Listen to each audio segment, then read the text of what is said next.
Hola, ¿qué tal, amables amigos? Yo soy Miguel Rodríguez Cerda, a nombre de nuestro equipo de periodistas, comentaristas y demás colaboradores de esta edición. Es un placer saludarlos este lunes 11 de noviembre de 2019 desde la redacción de Realpolitik Televisión en la ciudad de Oaxaca, Oaxaca, México.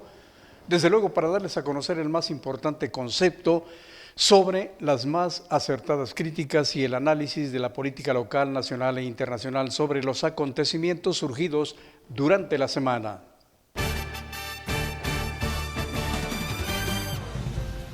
Bueno, pues un día como hoy, pero de 1817, fue pasado por las armas Francisco Javier Mina, héroe de la independencia de México, quien, a pesar de haber sido de origen español, participó en innumerables batallas en apoyo de los insurgentes. Y en los temas que tenemos para usted continúan las amenazas de muerte contra periodistas oaxaqueños. Las promesas de las autoridades solo quedan en los discursos y las comisiones pro defensa de los profesionales de la información, una simple utopía. Está en proceso la destitución de la presidenta del Tribunal Superior de Justicia del Estado de Oaxaca, Villanueva Abraham. Drástica protesta de policías por el asesinato de varios de sus compañeros en Coatlán por una orden errónea de su comandante. Vergonzosa trifulca entre nuestros elegantes, lustrosos y dignos rijosos representantes en la Cámara de Diputados. A México ya lo comparan con Siria por los actos de terrorismo de la delincuencia organizada y otros sectores al margen de la ley. Esclavizan a obreros de la refinería Antonio Dovalí. Y bueno, pues continúan los tratos despóticos y la ineptitud en la atención a pacientes del Hospital del Seguro Social aquí en Oaxaca. Estos y otros temas de interés informativo en este programa de análisis de la política local y nacional. Quédese con nosotros, comenzamos. Y bueno, pues como es del conocimiento de todos los mexicanos, las amenazas de muerte y los asesinatos contra periodistas se incrementaron en México tras el inicio de aquella famosa guerra contra el narcotráfico, obedeciendo a la súper genial idea que tuvo el entonces presidente Felipe Calderón y que, lejos, según él, de terminar con el narcotráfico, con su gravísimo error, más bien llenó de sangre humana a todo el territorio mexicano, y Oaxaca no fue ni ha sido la excepción. Desgraciadamente, muchas de las amenazas de muerte provienen incluso de funcionarios públicos corruptos. Por otra parte, deseo aclarar que las palabras textuales expresadas por alguien no podemos sustituirlas por sinónimos. Así que, con el debido respeto a usted, que es nuestra audiencia, estos fueron los términos de amenaza que recibió uno de nuestros compañeros periodistas por parte de un mercenario. Te va a cargar la chingada, bájale a las notas, bájale de volumen, periodista de mierda, o te voy a decir cómo vas a morir. Así fueron las palabras de un sujeto que iba acompañado de otros 3 a bordo de un vehículo, quien lo acorraló cuando nuestro compañero viajaba en una motocicleta allá en Puerto Escondido. Miguel, nombre de nuestro colega, se atrevió a publicar con la verdad el fraude con terrenos en la costa oaxaqueña y donde estarían involucradas autoridades municipales y agrarias. Después de estas amenazas de muerte, el director general del Imparcial, el mejor diario de Oaxaca, el señor Benjamín Fernández Pichardo, llamó al gremio periodístico a cerrar filas ante los tiempos funestos que está viviendo el periodismo en contra de la libertad de expresión. Después de aseverar en conferencia de prensa con los demás medios que el corresponsal amenazado tiene todo el apoyo de la casa editorial, aceptó tener desconfianza en la Fiscalía General del Estado de Oaxaca, después de que la queja fue puesta ante la Defensoría de los Derechos Humanos del Pueblo de Oaxaca. El señor Fernández Pichardo prefirió acudir a la Fiscalía General de la República y no a la del Estado. Así pues, en dicha conferencia de prensa con los diferentes representantes de los medios informativos de la entidad, pidió a los comunicadores estar unidos ante el riesgo latente que representan los fanáticos enemigos de la verdad y amantes de la corrupción, quienes no han entendido el papel fundamental que es el desarrollo del periodismo. Estas son parte de las palabras expresadas por el director general del Imparcial, El Mejor Diario de Oaxaca. Tenemos colaboradores en la costa, en el istmo, y quienes escriben esto pues, son intimidados por un motociclista que se para afuera de su casa o lo persigue varias cuadras. Eso es terrorismo y lo están haciendo con colaboradores nuestros, no solamente en la costa, en el istmo. Cuando se muere un periodista o hay una agresión, los principales que se alegran pues son los políticos, los funcionarios que se congratulan de la desgracia de un periodista. Esto no se trata de venir nosotros a enjuiciar, simplemente ser un llamado de atención para que nos unifiquemos, estemos alertas de lo que nos viene. Afortunadamente, todos los compañeros periodistas respondieron con unidad y fortaleza a este llamado en defensa de las amenazas contra los periodistas de los diferentes medios de comunicación, ante las cuales los altos mandos de la justicia han permanecido indiferentes, sordos, ciegos y mudos.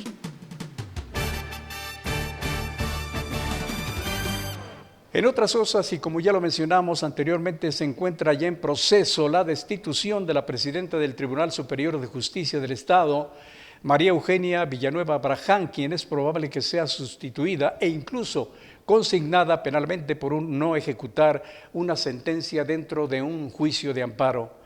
La mencionada magistrada presidenta se negó a obligar a la juez civil de Tehuantepec a que ejecutara el acto ordenado por el juez de distrito de Salina Cruz, dictada el 3 de septiembre de 2012.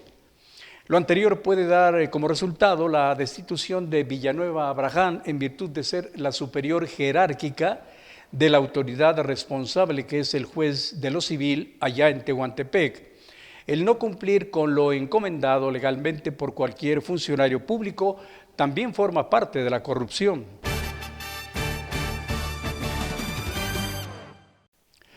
Como es del conocimiento de todos, este miércoles pasado nuestros dilectos y dignos representantes populares, es decir, los señores diputados, dieron a los ojos de México y el mundo uno de los más vergonzosos espectáculos al protagonizar un zafarrancho de comadres en conflicto dentro del inmueble legislativo.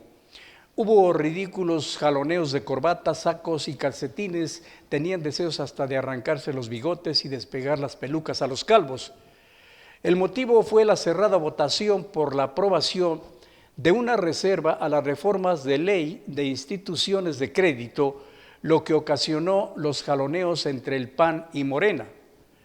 Lo anterior motivó la suspensión vergonzosa de los trabajos legislativos, como dije antes, ante los ojos de México y del mundo, pues más que representantes del pueblo parecían más bien pandilleros. Los grupos mayoritarios de la Cámara de Diputados, como son Morena, PT, Verde, Ecologista y Encuentro Social, se dividieron y se alocaron gritando a ver de qué bando tronaban más fuerte los chicharrones. Ellos son exactamente los mismos personajes que a diario pregonan el respeto y la no violencia. Y aunque estamos en noviembre, hubo sin embargo recuerdos del 10 de mayo. Muchos amigos nuestros nos expresan que más que aplausos, estos rijosos merecen un centenar de nalgadas de todo el pueblo mexicano, que al fin y al cabo las nalgadas también suenan como si fueran aplausos. Uno de los diputados lo vimos subirse a una silla como tratando de lanzarse en una clásica voladora desde las cuerdas al estilo de Santo el Enmascarado de Plata en sus buenos tiempos. Por cierto, esta ley por la que se dieron el agarrón lleva el nombre de Ley Nieto. No sabemos si haciendo alusión al segundo apellido de alguien que ha quedado en el amargo recuerdo de los mexicanos.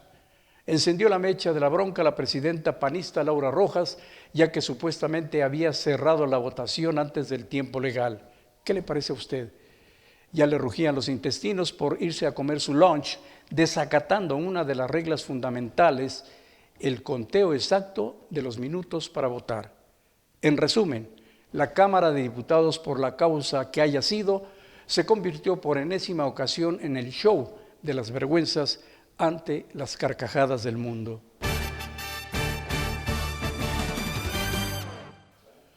Bueno, pues en otros conceptos parece ser que ya se hizo una costumbre que a los altos mandos les importe un bledo la vida de sus elementos policíacos, ya que varios integrantes de las distintas corporaciones del Estado están exigiendo a sus jefes un operativo inmediato en la zona de Coatlán, en donde, como usted recordará, murieron cruelmente 5 policías estatales y 2 más resultaron heridos en el cumplimiento de su deber.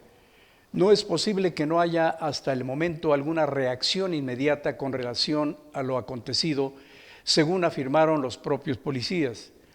Por su parte, la Secretaría de Seguridad Pública de Oaxaca y la Fiscalía General del Estado confirmaron de manera redundante que, en efecto, 5 elementos habían sido asesinados y otros 2 más lesionados en una emboscada en San Vicente Coatlán, Ejutla. Muy bien, pero nosotros nos preguntamos, ¿y eso qué? Eso ya lo sabe todo el mundo. Tal parece que tanto la Secretaría de Seguridad Pública y la Fiscalía General del Estado están más bien actuando como informantes y no como verdaderos actuantes en un suceso que ha enlutado a 5 familias de los policías en activo. Los elementos policíacos, sumamente indignados por la indiferencia de los altos mandos, hicieron circular varios escritos en donde con justa razón afirman que la soberbia, improvisación y negligencia operativa de los citados altos mandos costó la vida de los mencionados elementos que estaban adscritos a la Unidad de Operaciones Especiales. Los policías quejosos aseguran, por otra parte, que el comandante Pedro Cruz Francisco ordenó la movilización de sus compañeros a sabiendas de que existe un pacto entre los mandos de la Secretaría de Seguridad Pública y los grupos armados que operan en aquella zona para no realizar recorridos de vigilancia por esta región. Nada más imagínese usted los benditos pactos que por debajo del agua realizan los jefazos policíacos con los grupos armados y exponiendo además las vidas de sus subordinados. Seguramente este superjefazo de apellido Cruz Francisco se quiso lucir dando órdenes nomás para que sepan los pelados quién manda aquí, y así, acomodándose la 45 entre la panza y la ingle, envió a sus elementos a la muerte, este brillante y preparadísimo supercomandante. ¿Qué le parece? Bien, pues en otros temas parece ser que el tío Sam, a través del presidente Donald Trump, quiere colocar de nueva cuenta el zapato sobre el cuello de los mexicanos al hacer una presión velada sobre el gobierno mexicano, ofreciendo una ayuda para acabar con la delincuencia organizada y echar atrás las viejas estrategias que fueron utilizadas en las 2 pasadas administraciones. Tácticas que lo único que dejaron fue una dolorosa alfombra de sangre en todo el territorio mexicano, y que más que terminar con el crimen organizado, aumentó la ira y la violencia.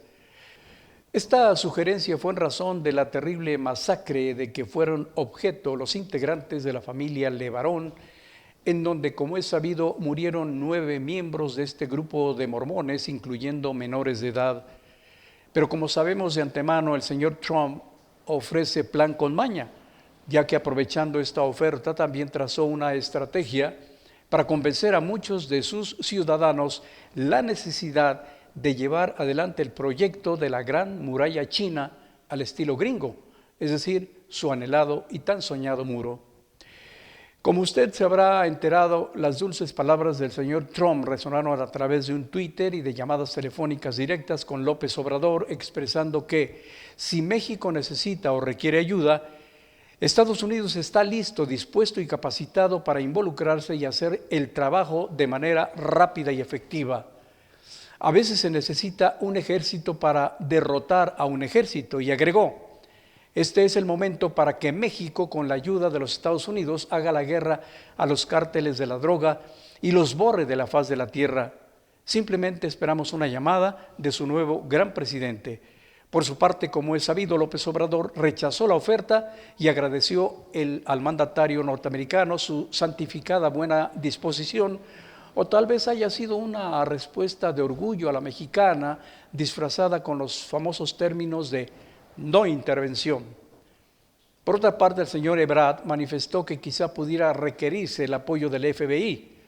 Todo lo anterior no es otra cosa que un claro mensaje que nos echan en cara los vecinos güeros a nosotros, los supuestamente ineptos mexicanos, sobre la penosa ineficiencia, la terrible incapacidad y la endeble preparación que tienen las fuerzas policíacas y otros derivados para luchar contra el terrible pulpo de la llamada delincuencia organizada, que tristemente a veces parece estar mejor organizada que las mismas fuerzas del orden en México.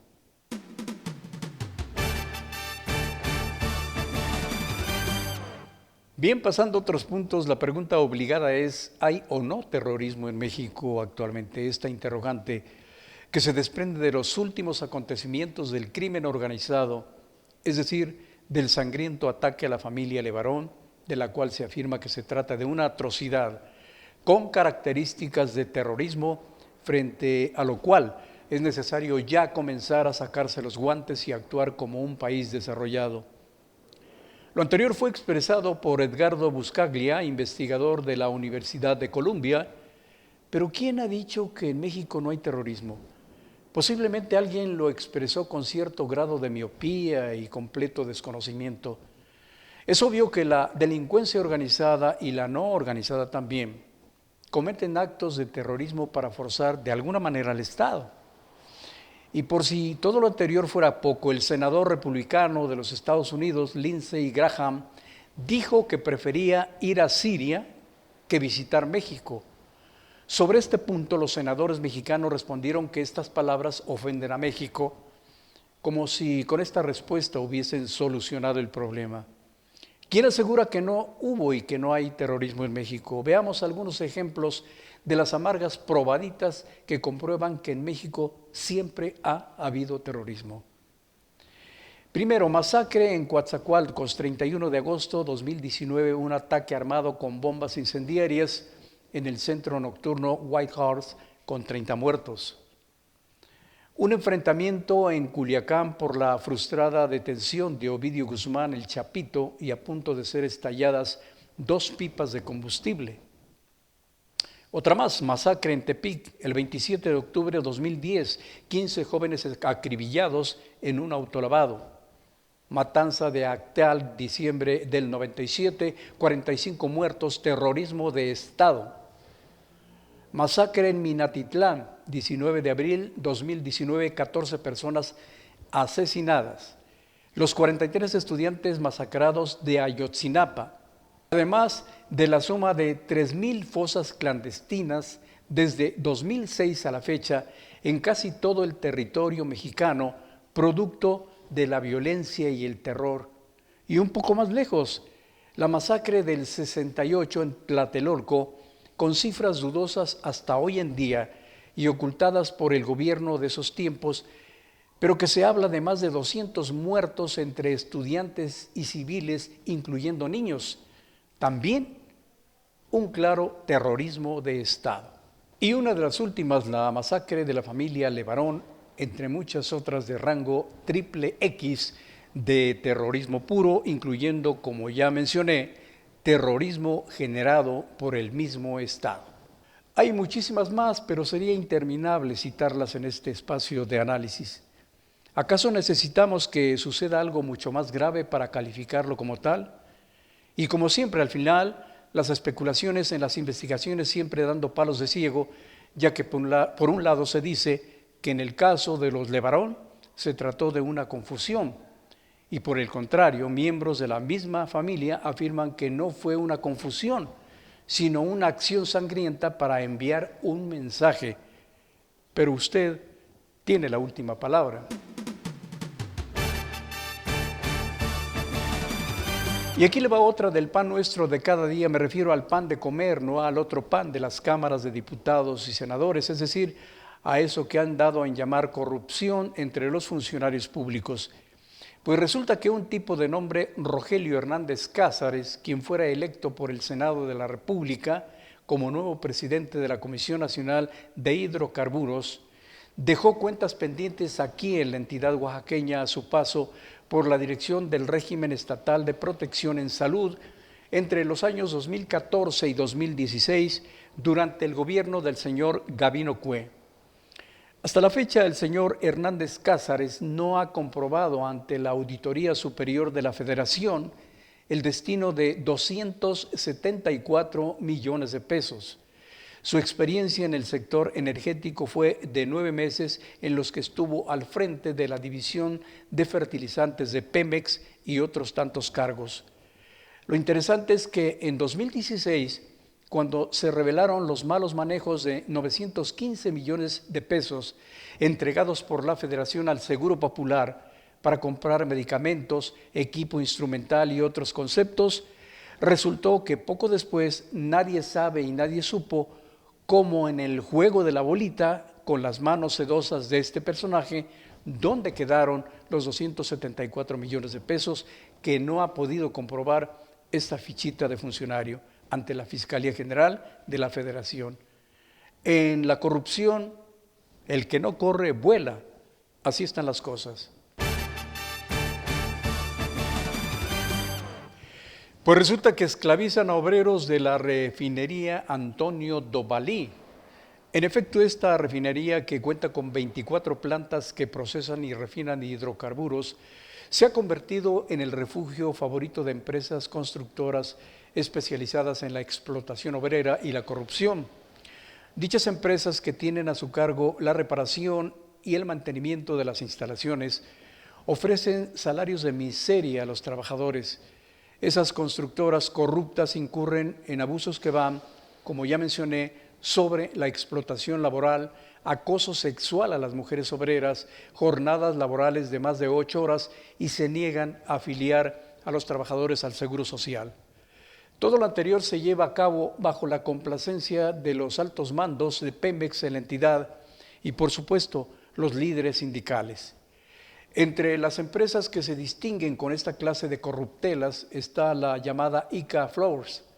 En este caso, no sabemos a ciencia cierta sobre el paradero de los señores de la Secretaría del Trabajo, que se quedaron dormidos repasando sus obligaciones, como son vigilar el cumplimiento de la Ley Federal del Trabajo, las relaciones contractuales y los derechos laborales, entre otras, pese a que los trabajadores ya han denunciado estas anomalías.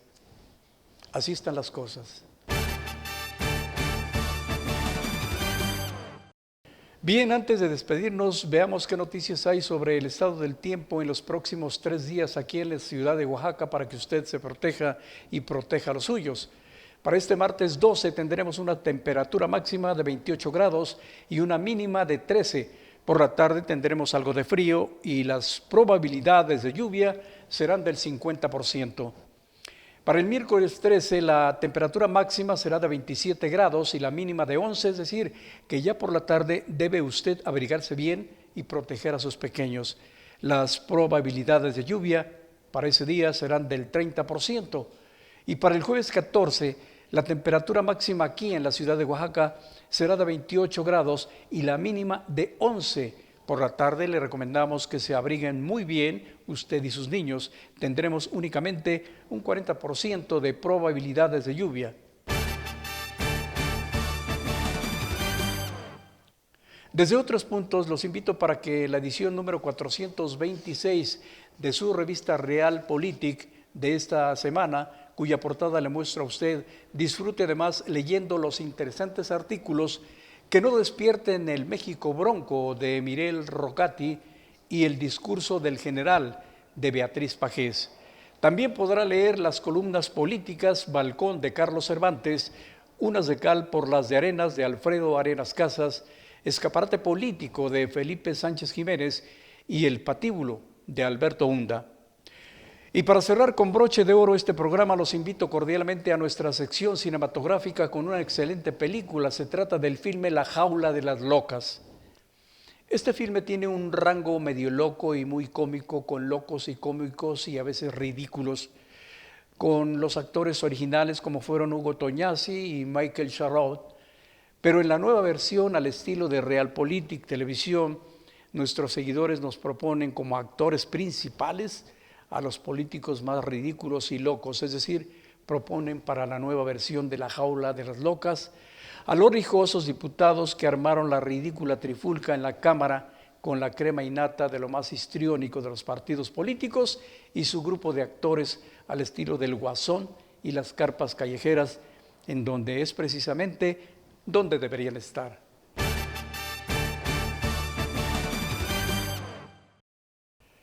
Su servidor Miguel Rodríguez Cerda agradece el favor de su atención a este resumen de Realpolitik Televisión. Los invito cordialmente para que nos sigan acompañando el próximo lunes a través de www.realpolitik.com.mx, Facebook, YouTube, Twitter e Instagram, y por supuesto por medio de nuestro correo electrónico que es realpolitik2013@hotmail.com, desde cualquier parte de la nación o del mundo donde usted se encuentre. Denos un like y envíenos un mensaje. Será un honor recibirlo. Participe con nosotros y disfrute plenamente de este ameno noticiero de análisis, crítica y formato especial. Nos vemos todos los lunes aquí en el resumen de Realpolitik Televisión.